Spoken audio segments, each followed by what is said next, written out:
Hello friends, welcome to my YouTube channel. तो आज का जो हमारा टॉपिक है, जैसा कि आप देख रहे हैं, वो है local versus global variable, right.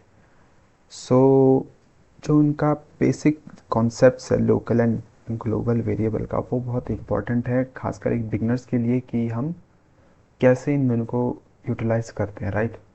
तो सबसे पहले हम जो है अपने लोकल वेरिएबल पे आएंगे। तो मैं इसका साइज इंक्रीज कर लेता हूँ। तो फर्स्ट हम अपना लोकल वेरिएबल पे आएंगे, राइट। सो लोकल वेरिएबल हमारा होता क्या है, तो इसको समझने के लिए हम एक ब्लॉक ऑफ फंक्शन बनाएंगे। सो एक फंक्शन बनाता हूँ मैं, सपोज वन वन करके, एंड उसके अंदर मैं एक वेरिएबल बनाता हूँ, लेट्स सपोज ए, एंड उसमें मैं कुछ डेटा स्टोर कराता हूँ, let's suppose 10, right. So local means ये जो हमारा ए वेरिएबल है, ये हमारा इस फंक्शन के अंदर ही जो है एक्सेसिबल होगा ओनली। लोकल का ये मतलब है, यानी कि अगर मैं यहाँ पे अगर प्रिंट ए लिखूँ, राइट, तो ये हमारा एक वैलिड फंक्शन है अभी। यानी कि अगर मैं D F of word sorry इस फंक्शन को कॉल करूँ, यानी कि फंक्शन वन, तो हमें ए की वैल्यू मिल जाएगी, राइट, प्रिंट। बट आओ अगर मैं क्या इस फंक्शन के बाहर इस ए को प्रिंट करना चाहूँ, तो मैं क्या कर पाऊँगा। यानी कि अगर मैं प्रिंट ए लिखूँ, तो क्या ये एक वैलिड स्टेटमेंट है। तो देखते हैं। तो जैसे कि आप देख रहे हैं, ये एक एरर आ रहा है, name error, which says name a is not defined. Why? Because जो हमारा ए है वो इस फंक्शन के अंदर डिफाइंड है, यानी कि लोकली है, लोकल है। तो जो हमारा ए वेरिएबल है वो इस फंक्शन के आउटसाइड एक्सेसिबल नहीं है, ओनली हमें इस फंक्शन के थ्रू ही ये एक्सेसिबल है, जैसे कि हमने यहाँ पे किया। नाउ अदर जो हमारा केस है, यानी कि जो हमारा सेकंड जो है जो हम पढ़ने वाले हैं, वो है हमारा व्हाट, ग्लोबल वेरिएबल, राइट।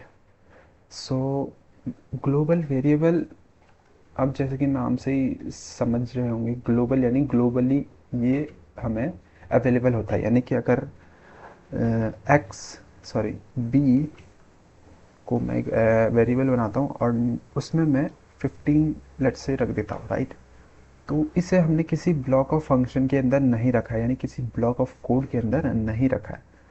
तो ऐसे केसेस में जो ये हमारा बी वेरिएबल है, ये एक ग्लोबल वेरिएबल कहलाएगा, राइट। यानी कि अगर मैं अब एक फंक्शन बनाता हूँ, let's suppose d f function two, right, and इसमें मैं प्रिंट बी को करना चाहूँ, राइट। तो ये हमने फंक्शन क्रिएट कर दिया है, फंक्शन टू। नाउ अब मैं क्या करूँगा, फंक्शन टू को कॉल करूँगा, राइट। तो जैसे कि आप देख सकते हैं, हमें 15 आउटपुट मिल चुका है, क्योंकि हमारा जो ये बी है ये ऑलरेडी डिफाइंड हो चुका था इस फंक्शन से, फंक्शन के लिए। तो यानी कि जो ये बी है ये कहीं से भी एक्सेसिबल है, ग्लोबल का मतलब है कहीं से भी, राइट। ग्लोबली हमें अवेलेबल है। यानी कि अगर मैं इसे विदाउट इस फंक्शन के एक्सेस करना चाहूँ, तो ये होना चाहिए। यानी कि अगर मैं प्रिंट बी करूँ, तो इस केस में भी देखिए हमें आउटपुट 15 मिल रहा है। But in case of local variable, जब हमने इसे डायरेक्टली एक्सेस करना चाहा ए को, तो हमें एक एरर मिला, जो कि नेम एरर था कि ए इज़ नॉट डिफाइंड। तो this is the key difference between local variable and global variable. तो ये तो हो गई हमारा लोकल एंड ग्लोबल वेरिएबल होते क्या हैं। But what is a global keyword and why is it is used. Guys, global keyword basically हमारा यूज़ होता है ग्लोबल वेरिएबल को लोकल वेरिएबल के साथ सिंक करने के लिए।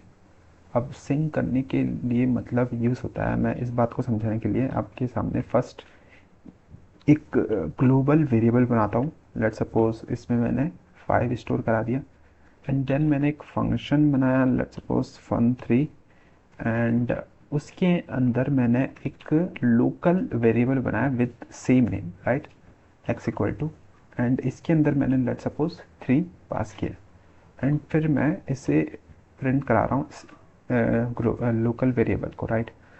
तो जब मैं इस फंक्शन को कॉल करूँगा आफ्टर डिफाइनिंग दिस, तो हमें क्या आउटपुट मिलना चाहिए आपको पता है, क्योंकि जब मैं इसे रन करूँगा तो फंक्शन सबसे पहले देखेगा x=3 लोकली। तो जो हमारा ये फंक्शन है ये लोकल वेरिएबल को प्रिंट करेगा, ओके, राइट। बट हम ऐसा नहीं चाहते, यानी कि नहीं, सपोज बट आफ्टर दिस, नहीं ये तो हमारा सही है, राइट, ये हमारा आउटपुट सही है, सॉरी। अब मैं अपने मेन पॉइंट पे आता हूँ। अगर मैं अब यहाँ पे डायरेक्टली अगर x को प्रिंट करना चाहूँ तो आप बताएं मुझे क्या आउटपुट आएगा। यानी कि फंक्शन 3 को हमने कॉल किया तो ये लोकल x मिला हमें जो कि 3 था, but after return writing only print x statement what will be the output. So yes, you correct, the output is 5. Why? Because this x is the global x, right? Because for local variable को use करने के लिए हमें function के through जाना पड़ेगा, जैसे कि हमने लोकल वेरिएबल के उसमें सेक्शन में सीखा था। बट ग्लोबल को यूज़ करने के लिए हमें डायरेक्टली x का यूज़ करना होता है, यानी कि डायरेक्ट उस वेरिएबल को कॉल करना, यानी उसे कॉल करना। तो अब मैं इसे कॉल करूँगा तो हमें 5 मिल रहा है। तो ये प्रॉब्लम बहुत जगह हमें फेस करनी पड़ती है, यानी कि अगर हमारा सेम वेरिएबल हो, बट इसी प्रॉब्लम को सॉल्व करता है हमारा ग्लोबल कीवर्ड। सो कैसे? यानी कि अगर हम चाहते हैं कि जो हमारा एक्स है और हम उसे किसी ब्लॉक ऑफ कोड के अंदर चेंज करना चाहते हैं, तो हम जस्ट उस वेरिएबल के ऊपर, यानी कि जहाँ पे हमने उसे चेंज किया उसके ऊपर हमें एक स्टेटमेंट लिखना होगा, यानी कि बट पहले जो है ग्लोबल कीवर्ड एंड देन उस वेरिएबल का नाम जो हमें चेंज करना है। यानी कि हमारा जो ग्लोबल है लोकल वेरिएबल सेम कौन है, एक्स, तो हमें एक्स लिखना है। सिर्फ ये स्टेटमेंट लिखने से ही हमारा काम हो जाएगा, राइट।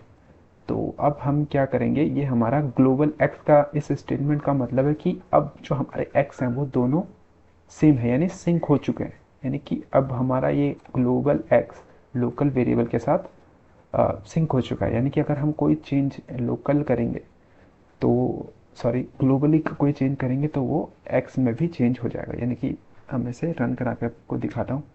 इसे मैंने रन कर दिया तो हमारा जो फर्स्ट आउटपुट था वो हमें सेम ही मिलने वाला है, क्योंकि अभी भी फंक्शन 3 है और ग्लोबल एक्स है, सिंक हो चुका है, बट x=, फिर हमने 3 असाइन किया, बट आफ्टर दिस जब मैं इस x को अब रन करूँगा तो हमें 5 आउटपुट नहीं मिलेगा बल्कि 3 मिलेगा।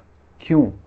क्योंकि जब हमने ग्लोबल x लिखा इसका मतलब है कि this x and this x will be same, यानी कि सिंक हो चुके हैं। यानी कि x=3 करने का मतलब है मैंने ग्लोबली x को चेंज कर दिया है।